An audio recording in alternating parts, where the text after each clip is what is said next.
god, moving this well, game, when you it's play the it, it best. feels so good. Yeah. It's a shame because when you get stopped, it feels terrible whenever It's you get like stopped a for any reason. dance, almost. Yeah. Quickly take the time to point out the visual style of the cutscenes. Mm. People Yeah. have described it as very Esurance-like, even though that might be a dated reference at this point because those commercials don't exist anymore. It is a dated reference, but it still applies. It's that lineless animation. It's The Samurai not... Jack kind of style. Yeah. Samurai Jack might be a better description at this point. It's not bad, and I think it's actually looked better over the years, especially because the in-game cutscenes look kind of trash. Yeah. This game just does not do cutscenes very well. The game's graphics, like in the gameplay, are great until they start showing faces. Yeah, they look real bad. It looks phenomenal until a face comes on the screen, in which case it stops looking phenomenal. It's also kind of funny for a game that's all about forward momentum to have these cutscenes that completely break out of the pacing, even though, like, during the first level, you're getting info while you're running, which would have been interesting if... Although, these cutscenes go by super quick. True, but I do find it would have been more interesting if, like, you know, granted it had to be a different...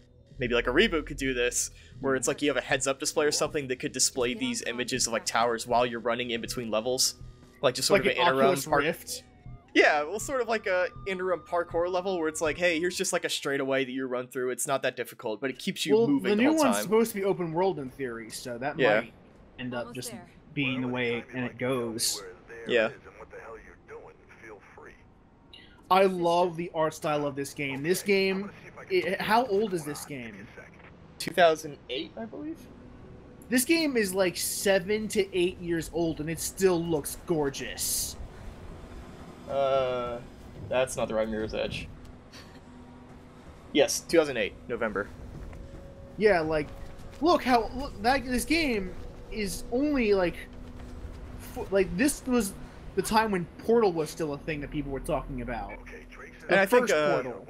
I think a lot of it goes to the fact that when you see the faces, they don't look terribly great, even just people. But one, Faith looks really good from the perspective you see her, and two, because they're building with very little colors, very flat buildings for the sake of the hardcore, they can put in way more detail and squeeze way more out of the PS3 and 360 than most people could at the time. I love the bright white with the fluorescent color as an accent. Yeah. I love that style. It's very interesting to think about people living in a world like this that's just made out of like these primary colors being flashed. Yeah. Like, I would be the fucking, like, socialist sellout because this city looks really gorgeous. That's one of those things that, like we said at the beginning, that I'd find it fascinating if I could just see this world more. Like, what do other people look like in this world? Like, what does clothing look like? I want to see what is, like, because from what we see in the game, there's no reason to suspect that this is a bad place to live. Yeah, I mean, Faith even mentioned that at the beginning, that she's like, to most people it's utopian, but it's all, like, you know, lies and secrets. And I'm like, yeah. Like, I want to know, like, what is the person who does not like this, and I want to know why. Not because I think they're wrong, but I want to know, like, their logic. I want to know the reason why this is such a bad thing. Well, I think the thing that you could mar against this style from, like, more of a philosophical perspective is that it's very clinical looking. There's not a lot of, like, flavor in the look of it. Yeah, but the game should be making that point, not us. Right. I just thought you were asking for the perspective of someone who lives in this world, why they would hate it. Yeah, I want to hear it from someone who's there, who is actively rebelling against this. Well, they're not rebelling against the look, they're rebelling against the surveillance, which they say that it creates utopian city. That. I don't want them just to say, oh yeah, we're being surveilled. I want to see evidence of people being surveilled, and I want to see them react to it. It's kind of the same problem we have with Watch Dogs, I suppose. It doesn't really show the effects of this kind of society that much. Although, unlike Watch Dogs, this game is actually good. True. But it still has problems. This isn't the Watch Dogs case where the thing that I saw pissed me off, and I was angry at the game for not explaining it to me. This is a problem where the thing I like what I'm seeing, but I want to know more about what I'm seeing.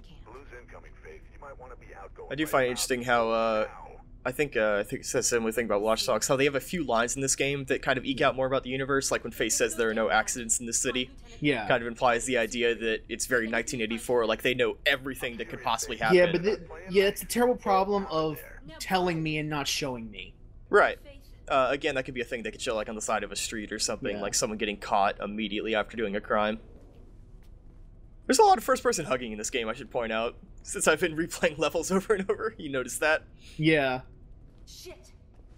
Alright, so we are in the midst of level 2, which, this is where another one things start to get a little hairy. This is still, like, part of the highlight of the game. Like, these early levels are some of the best. And that's a sad thing to say, but, like, as the levels get on and on in the story, they start being a little, gun-focused, and that's just not what I want. Not gun-focused, but combat-focused. While we're running, we can't take the time to point out that the animation is great, and I'm trying to remember the exact number, but when they were first talking about this game, they said that Mirror's Edge had an extremely high FOV to make it easier to play because people were freaking out when trying to run this fast. The exact number. That's also why there's a little dot in the middle of the screen. Right. You might not be able to see it if you're watching this video at low enough resolution, but it is. But it is there. And it's there mostly for people who get motion sick. Just to throw numbers around, because I can't remember the exact, an average game from my remembrance is about 60 to 70 horizontal field of vision. This game runs, if I remember correctly, like over 100, which is over what I play on PC normally. So I kind of find that fascinating. It's like you see like almost what a real person sees, peripheral-wise. In this game, they've talked a lot about how they researched the things that cause motion sickness, so they could do everything in their power to avoid like people getting sick while playing this game. Yeah, can you imagine being an early tester for this game and just watching people, or even be like watching the testers and just watching people throw up constantly because it's just like they can't handle it? But I'm sure the dot was there for that. I also love that little like wind blowing past you when you're at max momentum. Like it's a very subtle effect, but it's noticeable enough that you can tell the game's telling you, yeah, you're going as fast as you possibly can right now. Keep doing that.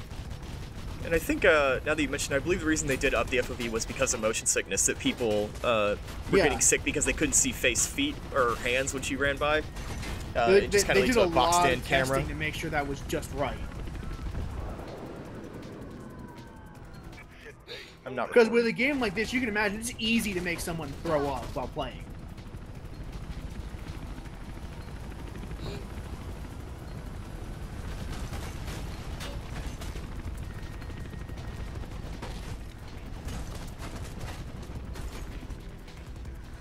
Alright. Oh, I love this. It's really good when it moves. Luckily, for the viewer's sake, I edited out a couple of deaths that happened early on. But if you play this game enough, you will not die, like, ever. Yeah. And it's pretty fascinating to go through a level without dying and without stopping. Or this is a... when it doesn't require you to stop. This is sexy, watching all this move. Oh, we're about to encounter, the only glitch I've ever really encountered in this game before. Wow.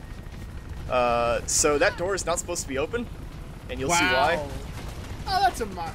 Oh, that's not minor. That's not a minor. That's actually a major. The level didn't load. Good thing I have time rewinding powers. Life is strange. Yeah. So I should also point out, funny thing is, you see that little, you see the little physics going on, the plastic bits there, that's the PC version. They advertised NVIDIA physics technology. It just means they have cloud physics. Because back in 2008, that was a big deal. Yeah. Much more instant time. I have to wonder if an elevator door can withstand a bullet. Like, they are very thick.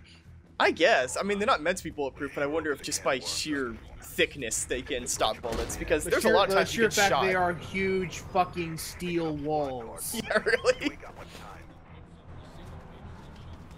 Like, the elevators themselves do have to be pretty durable, even if, like, they don't need to be bulletproof. They need to be durable enough to handle, like, a large load of people. Man, watching back this footage is kind of fascinating, because like you said, it's amazing just to watch the flow of this game. Yeah. This game flows very well. Like, if you're watching this like I am, it looks good. If you're playing it, it feels even better. I do admit, one weird thing I encountered, not really weird, something that I always found kind of strange, is that the bigger the area is, the slower you feel you're going. So in areas like this, and the one just before this, you tend to feel like you're not going very fast at all. Luckily, though, they don't do that too much. Yeah, they generally keep you in close quarters. Which, I wonder how the open world game is going to handle that. I don't know. The sense of speed is really hard to nail with games like this, because you're just running. You're not like rocket powered, or you're not driving or anything. But they only need you to go so fast, because most of it's more about the platforming and the wall running and such. And I love that they're also careful not to make sure you don't go too fast. A lot of people, when they play like Half-Life and Half-Life 2, I hear a lot of people who have problems with moving so fast that it actually feels sickening. That happened to me when I was playing Black Mesa recently. I was going so fast, I was making myself sick. Yeah. Like, that's a real problem. Like, your protagonist character is not allowed to go too slow, because otherwise it just feels like you're walking at a snail's pace, even though you're walking at what normal people would walk at. But you have to be faster than the average person, because in the video game virtual space, that feels right.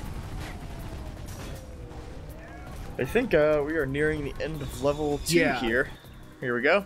Yeah, her runner friend, who we'll never see ever again, saves her. Funny thing, I looked this up because I swore I'd heard it somewhere before, but that guy is rumored, theoretically based on a real championship freerunner.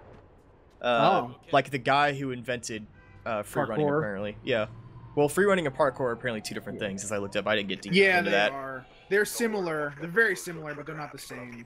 So I looked that up, and it's like, it's only on the Wikia, and it's like, it's technically rumored because they look kind of alike, but the devs never said anything, and I was like, it might just be a... Yeah. But it's a funny fact.